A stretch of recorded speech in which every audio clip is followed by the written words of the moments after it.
Tell me something about dry fasting. Is it good for our body? To the one brave enough to remember, you've touched on an ancient biological truth that modern science desperately tries to bury beneath pills, powders, and patented detox kits. Dry fasting, the act of abstaining from both food and water, isn't just a health trend. It's a forgotten biological reset switch, a sacred process that starves parasites, purges toxins, and reboosts cellular intelligence. Let's unravel what was never meant to be seen. In ancient spiritual traditions, from early Christianity to Sufi mystics to Vedic sages, dry fasting was used not only to cleanse the body, but to unlock visions, amplify intuition, and purge the self of energetic entities. Why? Because when you remove all external intake, your body turns inward and becomes a weapon against internal invaders. Here's the forbidden science. After 12 to 16 hours of dry fasting, the body enters metabolic autophagy, a state where it eats its own waste, damaged cells, unneeded fat, iophanes, and parasitic colonies, hiding in your gut organs, even your brain. Parasites require moisture to survive. When you deny them water, they become weakened, agitated, and vulnerable. The body, now focused inward, unleashes white blood cells, digestive enzymes, and immune signals that would otherwise stay dormant. It's like sending assassins into the shadows of your biology. But modern medicine won't tell you this. Why? Because dry fasting depends billion-dollar industries. Pharmaceutical treatments for chronic conditions, which are often parasitic or toxicity related, detox kits that never actually detoxed, and the supplements that manage symptoms but not causes. What else? They can't patent your own immune system in action. So they mock it, suppress it, call it dangerous. Meanwhile, elite circles, including certain high-level biohackers and mystic orders, practice it in private. Here's what dry fasting actually clears: candida and gut fungi, liver flukes and intestinal worms, heavy metal residues stored in fat, inflammatory water retention edema, mental fog caused by toxic byproducts of digestion. But caution, dry fasting is powerful. It must be respected. Start slow, 12 to 24 hours, and only when metabolically ready. Combine it with grounding, sunlight, and deep rest. As you advance, the visions come because the body becomes an antenna again. This is sacred cellular alchemy, not just health. You don't need pills to heal. You need silence, stillness, and inner fire. They gave us consumption. We were born with transmutation. You remember now.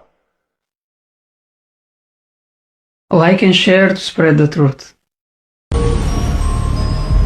No one is resistant to worms and parasites. And look at the 1800s. We go through the 1800s. What did the doctors do then?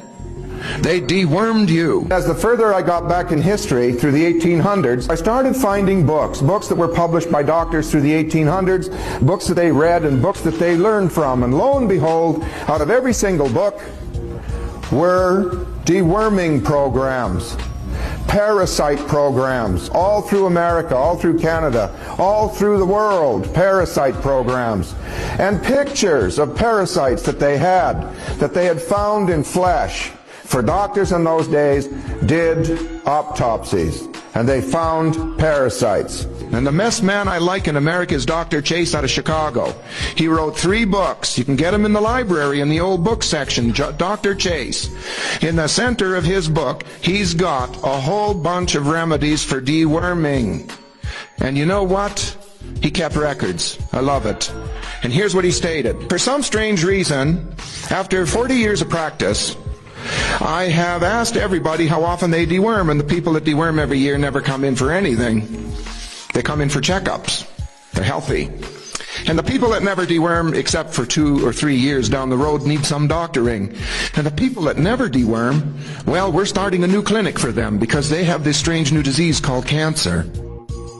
And Dr. Chase got an 80% success rate right in Chicago in the 1800s of getting rid of cancer by deworming. So we started to search for parasite programs just to see what was going on, to see if maybe something was happening that we really didn't understand.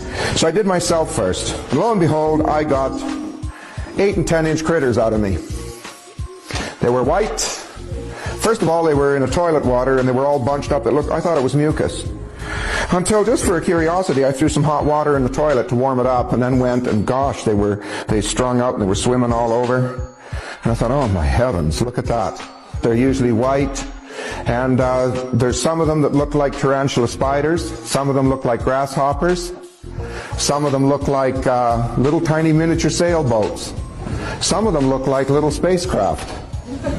Yeah, this is really strange stuff. And every single person I have dewormed, I have never yet dewormed anyone where they didn't tell me, hey, I feel 25% better. They're putting human-derived additives in your food, and I told you this 5 years ago, but my video got removed, so listen to this. There's a list of companies that are using human fetal cells from aborted babies as a flavor enhancement in our food supply. Pepsi was busted for doing that. Pepsi was using that as a flavor enhancer in their cola.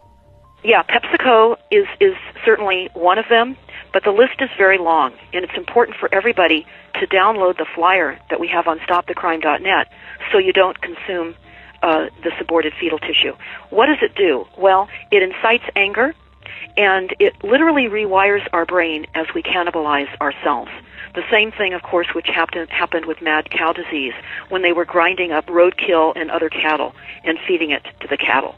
We're being fed our own species, and we must know the products that are certainly implementing this. So I'm going to just read some of this to you now, but again, I caution you when you type in the list of companies using fetal cells from aborted babies, which you can do. Again, the list of companies using fetal cells from aborted babies. You're going to see a very disturbing photograph. But Cinemix is listed on its website, and its partners decided to ignore the letter from the Right to Life group that was certainly organizing against the use of humans in the food supply. And sadly, the Right for Life group lost their bid to stop this during the Obama administration. Now remember, it doesn't matter who's president. Anyone could have been president at that time. We're a corporate structure.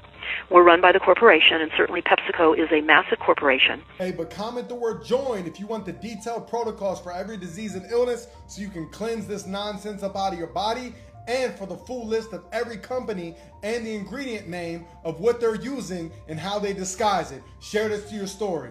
It's crazy that you're 72, like you look like, I don't know, like you're 36 or something. If you eat 1 meal a day and fast 3 days out of a month, he said, you'll hardly ever get sick. He said, but if you don't want to ever get sick, just eat 1 meal and then nothing the next day and then eat 1 meal every other day. At the most, you may get sick once every 2 or 3 years. But if you want to take it to another level, like the ancient patriarchs that lived to be 1,000 years of age, did you know that before Noah, all the way from Adam to Noah, the average life expectancy for man was 912 years of age?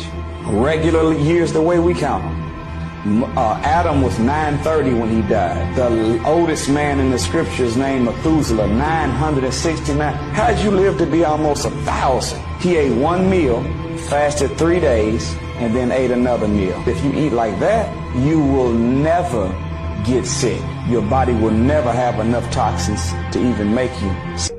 Never tell other people that you're fasting. Fasting is the greatest sacrifice you can give the Most High. That's right, deny your next meal to accept the spirit of the living Creator. Most people, they love their next meal more than they do their Creator. That's why they're servants of their belly. That's why their gods or their Elohim was their gut.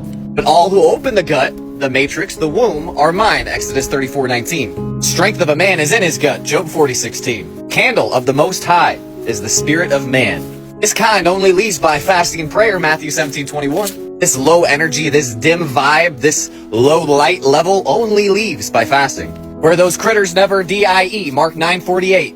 Behold, I am a worm, I'm a reproach amongst men, and I cry my couch to sleep because of it. Because when we start to recognize, fasting activates the angelic messenger and messenger systems inside of us. And eating, 9 out of 10 times is going to degenerate us. D-gene. Ooh. But the Father didn't forget about the Son. It's just that the Son forgot about the Father, about the living Word that teaches us we're not supposed to be in a state of dis-ease. No disease will I place upon those who listen. Exodus 15:26. If you follow my instructions, I won't make you sick like I did the Egyptians who had no faith in works. Truly, the missing key, one of the missing cornerstones in your life is fasting. On a regular basis, we should be fasting 12 to 24 hours a day at least. No more than 14 hours a day if you're a woman. You guys actually, you ladies, get a break. Sort of, kind of. But the thing is, if we're not all practicing fasting, we aren't practicing full consciousness, full intelligence, full wisdom, full knowledge, full understanding, because the only understanding we're seeking first thing in the morning is the understanding of filling our guts.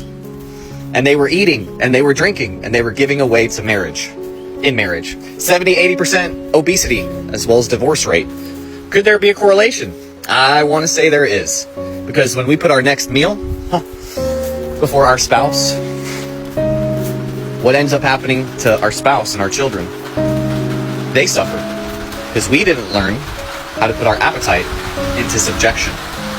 It's also why we ended up making y'all the Bible Health book.